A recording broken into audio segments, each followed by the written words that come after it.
siglo XIV ya se veía amenazada la unidad de la Iglesia. La prolongada estancia del papado en Aviñón, causado de sacrificar su independencia a la pasibilidad de Provenza, era causa de una sorda inquietud de la cristiandad. Gran parte del clero, infiel a sus deberes, en lugar de atraer el respeto hacia la Iglesia, acarreaba el menosprecio e incluso, a veces, el odio. Soplaban por todas partes vientos de insumisión. En 1375 había sido suficiente un incidente, por otra parte profundamente lamentable, para que Perusa se levantara contra la dominación pontificia y en 10 días arrastrara en su revolución a 80 ciudades. Se levantaba Italia entera. Catalina no se hacía ilusiones. Extraordinariamente inteligente e iluminada con luces divinas, veía los sucesos encadenarse con lógica fatal.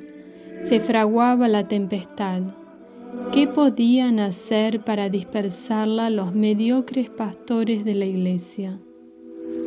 Cuando el padre Raimundo, entonces en Pisa, le anunció la sublevación italiana, participa de la desolación, pero añade: es demasiado pronto para llorar. Guardad vuestras lágrimas para mejor ocasión. Lo que vos deploráis es leche y miel en comparación de lo que veréis dentro de poco. ¿Podrá suceder acaso algo peor?, se preguntaba el padre Raimundo. ¿Se negará públicamente de la fe de Cristo? Hoy se sublevan solo los laicos, pronto será el clero. Era el anuncio del gran cisma. Pero jamás se descorazonó Catalina.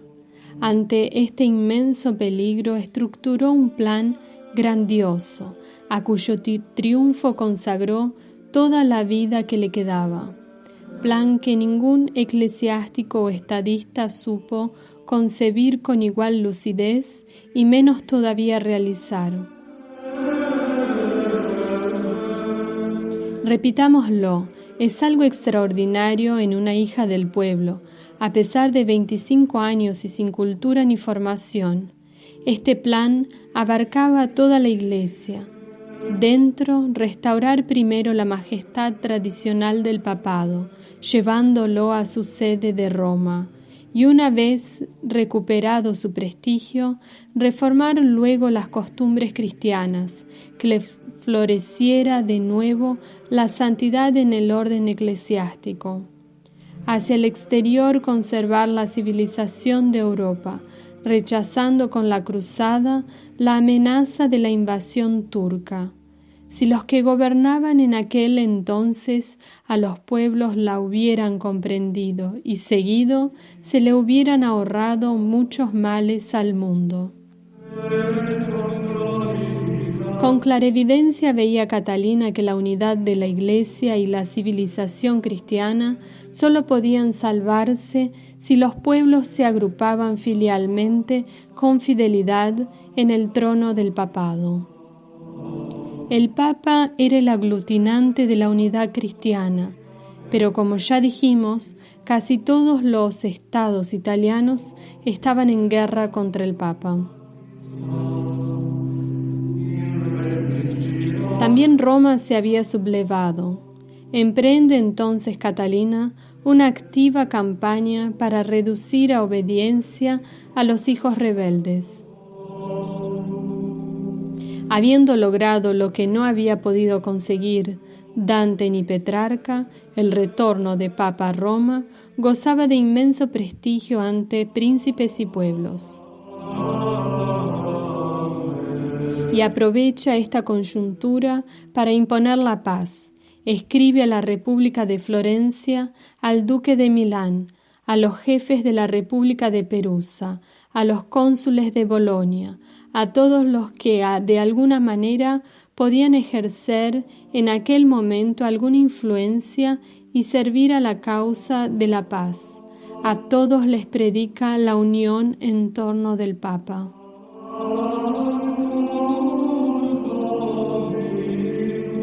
Es casi siempre el mismo argumento fundamental. El Papa es el dulce Cristo de la tierra. Por Él tenemos la vida, sin Él caeríamos en desorden y en la muerte. Comencemos, pues, por agruparnos con obediencia filial en torno al Vicario de Cristo. Sirviendo a vuestro Padre, el Papa, escribe a los señores de la República de Perusa: os beneficiáis a vosotros mismos en el orden temporal y espiritual. Saldáis una deuda que todos estamos obligados a pagar. Os mostráis agradecidos a Dios y a su vicario, del que tantas gracias habéis recibido y recibís todavía, de suerte que por mucho que le deis jamás lo podréis comparar con lo que Él os da. Lo que Él os da es la vida eterna, los sacramentos y otros tesoros espirituales de la Iglesia. Si queremos pagar nuestra deuda, démosle algo de nuestros bienes temporales, socorrámosle en sus necesidades, démosle nuestro deseo en humildes plegarias, y como hace un hijo con sus padres, ofrezcámosle nuestros bienes de todo corazón. Escribe a los señores de Florencia: bien sabéis que Cristo nos ha dejado a su vicario para bien de nuestras almas. Si Él no podemos tener la santidad propia del cuerpo místico de la Santa Iglesia, del que Cristo es la cabeza y nosotros los miembros. El que desobedezca al Cristo de la tierra, representante del Cristo del cielo, no participará de la sangre del Hijo de Dios. Pues Dios ha querido que recibamos la sangre de Cristo de manos de su vicario, igualmente los otros sacramentos que nos dan vida en virtud de esta sangre. Imposible avanzar por otro camino o entrar por otra puerta. No es posible expresar con mayor claridad que la sumisión filial al Papa forma parte esencial de la piedad cristiana. Es verdad y lo han afirmado los doctores de todos los tiempos. Es un carácter invariable de todos los santos y todos los tiempos, dice Faber, el tener una devoción viva y sensible hacia la Santa Sede. Es un placer oír de nuevo y animada de tanta convicción sobrenatural una lección tan católica. Para Catalina no se equivoca nunca la Iglesia. Es un error toda sublevación contra el Cristo de la tierra. Jamás nos asistirán razones fundadas para combatirlo. Cuando estaba en guerra con el Papa, invocaba con justificación la República Florentina, las arbitrariedades del legado pontificio, y no sin fundamento, escribe Catalina a los autores de la guerra. Quien se rebela contra la Santa Iglesia y contra nuestro Papa cae en la muerte como miembro podrido, pues lo que hacemos al Cristo de la tierra, homenajes u ofensas, lo hacemos al Cristo del cielo. Os lo digo con pesar, hermanos míos muy amados, por vuestra desobediencia y vuestros actos de persecución habéis caído en muerte y en el odio de Dios.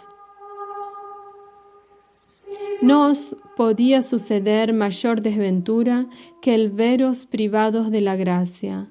De poco nos servirá todo el poder de los hombres sin el poder de Dios. En vano se fatiga el guardián de la ciudad si el Señor en persona no la guarda. Al injuriar al vicario de Cristo, nuestro Padre, lucháis contra Dios. Y yo os digo que sois débiles porque habéis perdido su apoyo.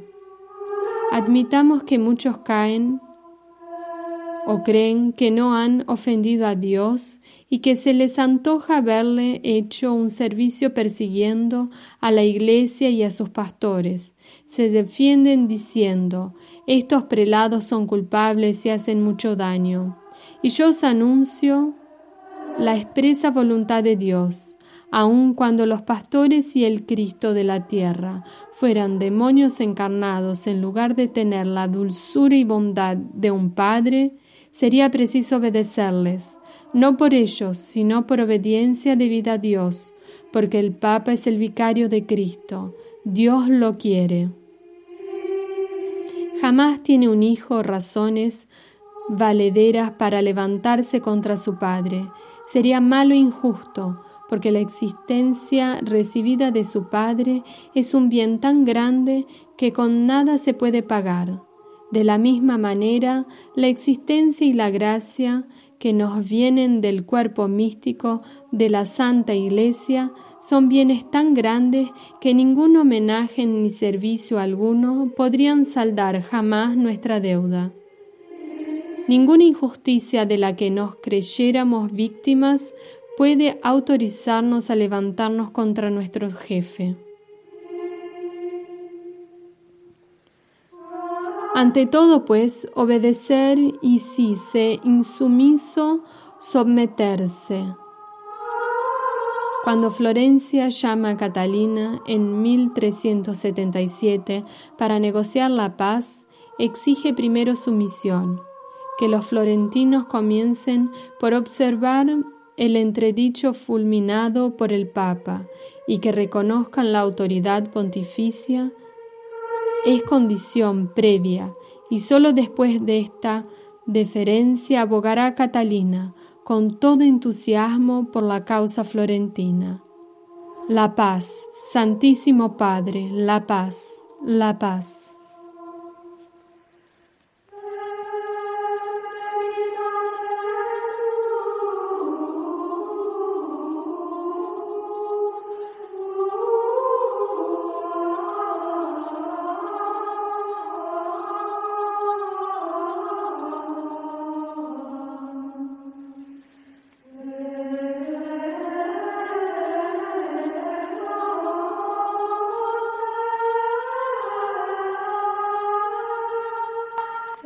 Santa Catalina de Siena por la unidad de la Iglesia.